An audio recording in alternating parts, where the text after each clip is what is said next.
this. They're walking past the ward, and they can probably not keep this invasion going unless they want to go for the turret. And yeah, Fnatic are kind of out of position for the turret at this moment. I'm not quite sure what's going on here. Red Dream in a very, very aggressive position. They have cleaned out the minion wave in front of the turret, so they can now do some damage, but there's Fnatic, yeah, just barely in time to stop them doing too much damage to the turret. And Ashe really needs to get in position to do her AD damage against that turret. And currently, as Ashe, I would not want to be in position. Cyanide going in aggressively once again, taking a lot of damage. You can see how much the Nivea hurts him there. He now built his Negatron cloak. Now he needs to, you know, worry about poke as well. Does he need to go home? No, he's at half health. He's still going to be good. Looks like SK still want this turret. They are really, really aggressive. Even though they are 3k gold behind, they feel it's their time to be aggressive. There's a Janna shield on the turret. The Demon, do you think they can take this? Well, at the same time, they've also got a massive stack on the top turret, Fnatic do, but they've also got themselves a stack on bottom turret. Remember, bottom turret was already half health. Cyanide really having to get away from that one. Wet Dream, ulti used as well. That was kind of a wasted ulti from Shushay there. I think this tower's going to be given up here. I don't think they're going to be able to hold it. Cyanide and Shushay both very low. Cyanide trying to get out of there, and Lee Sin once again putting the damage on him. Let's have a quick look at those side towers. You can see not a great deal being done there, but that top turret is very low, that top inner turret, and it's going to go down. That top inner turret will go to those minions. So despite the fact they've fought very hard for this single middle inner turret, they're going to lose that top turret. There it goes. Minions take it down. So nicely done there. And Fnatic, despite the fact they're being pushed back, are still taking turrets. Yep. Minions OP, clearly. And their top, top turret actually is being attacked. But yeah, the turret is going to push us back. And there's a huge stack going to SK's bot turret. And actually, this is not just the damage to the turret, it's also all the gold and experience that SK are missing out on here. And if they go and defend that turret right now, Fnatic can take a Baron. And Fnatic are setting up for that. They are forcing SK to stay near Baron. Actually, Ashe is going to go and try to clean this out as quickly as she can. And are Fnatic going to go for this? This is, oh god, this is one of those moments where I get very, very worried. Demon, I'm scared.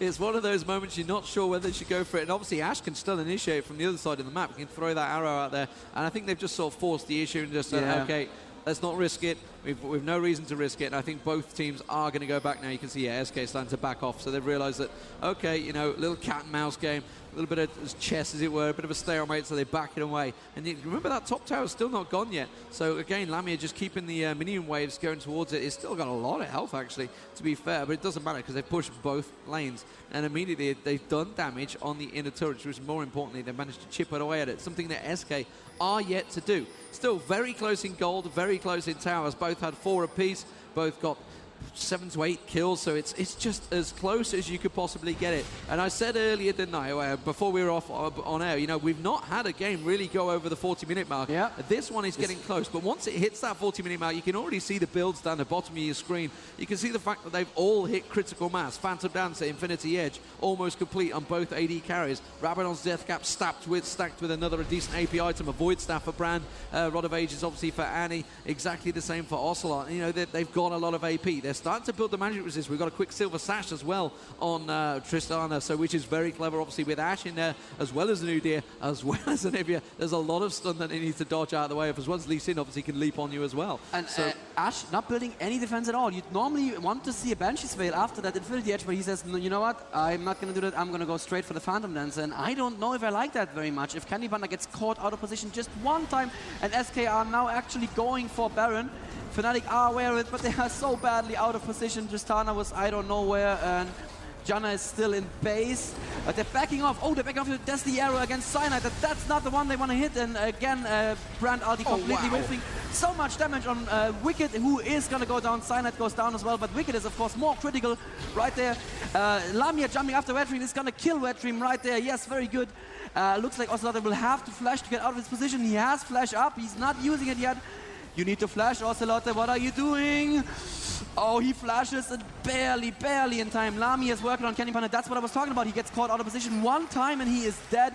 McLaren wall right there helping Lamia, getting closer to Ocelot, actually pushing him forward, but Lamia is not going to be super greedy in chase. That was a brilliant fight for Fnatic right there. Yeah, they need to go straight to Baron in my opinion now, but I'm not too sure if they're going to. It's the prime opportunity, but then again they could delay them a lot. It looks like instead they're going to go forward towards top tower because PK building up.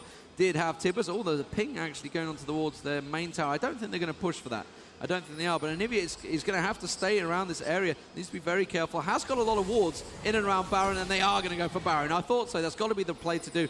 No, they're backing away. They've got to be very careful because Ocelot could easily just come in and steal it. He's got a lot of burst damage. Meanwhile, that turret does go down again to the top there. So finally, they're taking that top turret down. So turrets, they are ahead. Gold, they've built up quite a big advantage there. And more importantly, Lamia got a lot of kills in there, and that's been enough to buy him a last Whisper. Oh, wow. Oh, I just saw that. Oh, my God.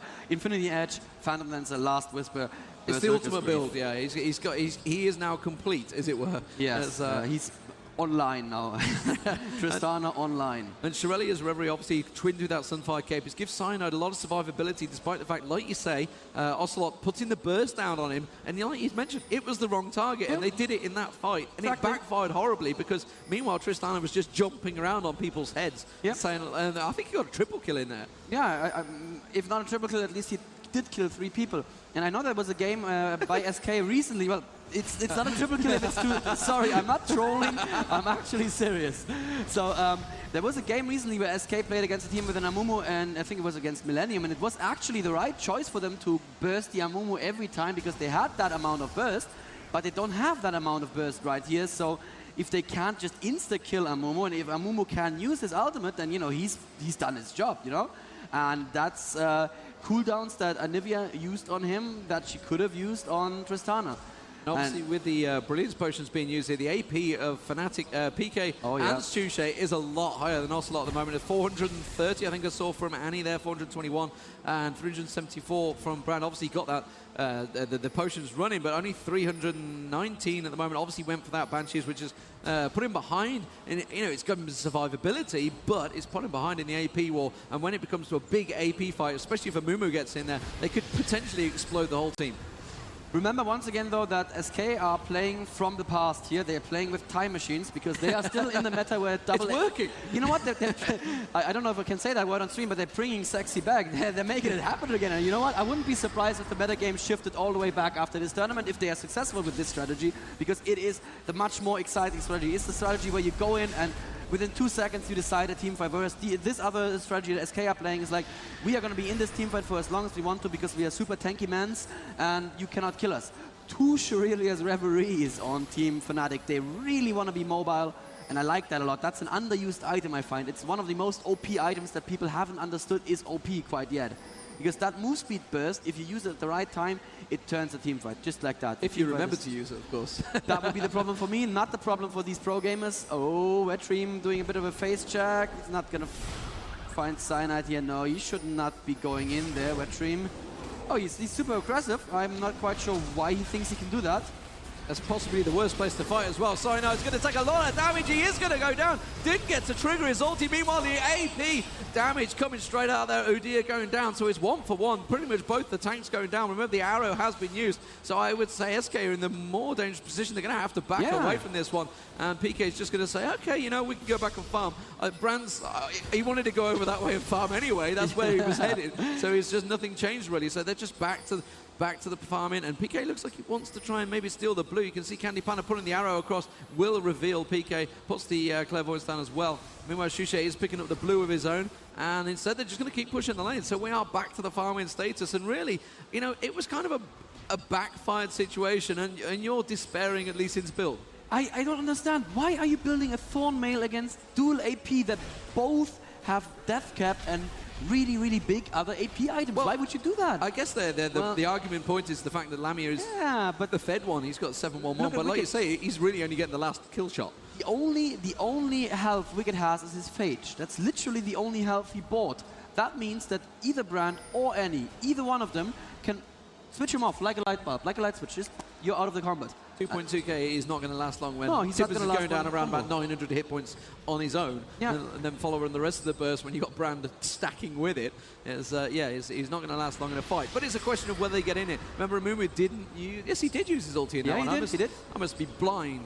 I didn't see him use it, but the Banshee's Veil's pretty much being bought by every team member now. I think it's starting to be stacked up. Looking at the build starting to come out there. And Bloodthirster look like being built possibly by Lamia there, so Lamia is not happy with his damage, obviously. Yeah, Lamia is carrying this hard. You know, before the game we were being a little bit mean, saying that Candy Panda and Niv are the better bot lane, and sorry, but what I'm seeing from this game, exactly. It's my really words. Lamia carrying. And you know what it is? It's because he's not playing Caitlyn. Yes, it's not Caitlyn Panda. Right, we are seeing SK in front of Baron once again, and very good wall actually separating Cyanide from the team, but if they go in and commit too much on Cyanide again, yeah, there comes the long distance damage. There's an Ashe arrow on Cyanide, but he eats that happily. They're all standing in the Nivea ulti, and oh wow, Lamia jumping right in there and jumping back out. Flashed out, yeah, the beautiful play there from Lamia. Cyanide gets the ulti off. Candy Panda now about taken very low, but PK is incredibly low. Cyanide will just about get away. PK did go down. Ocelot gets a beautiful wall on towards Cyanide there. Will pull him out as well. Shushay is going to get away with this one, I think. If he still got Banshee's Veil up there, didn't... Oh, is he going to finish Wet Dream? Yes, he will. He turns around, finishes Wet Dream. Nicely done there. He's going to try and take Ocelot down with him. It's not going to happen. But Lamia is still surviving. Only just, you know, really very aggressive, jumping in, saying, I'm going to kill Steel, and then had to flash out. What should have happened probably is that the others should have been as aggressive. I think that, I don't know, maybe Flash should have even... Brand should have flashed in maybe. I don't know. It should have all happened in that 1 second, because there was a little bit of a delay that gave SK the chance to reposition themselves and use their tankiness. And Lee, will you look at the kills? I don't believe it. And it's very close. You know, it's very close to gold. They've got that slight advantage that came from the CS, early CS, really, as it was, and the old Dragon. But again, both teams coming out of that fight, they didn't have enough to survive. They didn't have enough to go and steal Baron. They didn't have enough to push a lane. It's so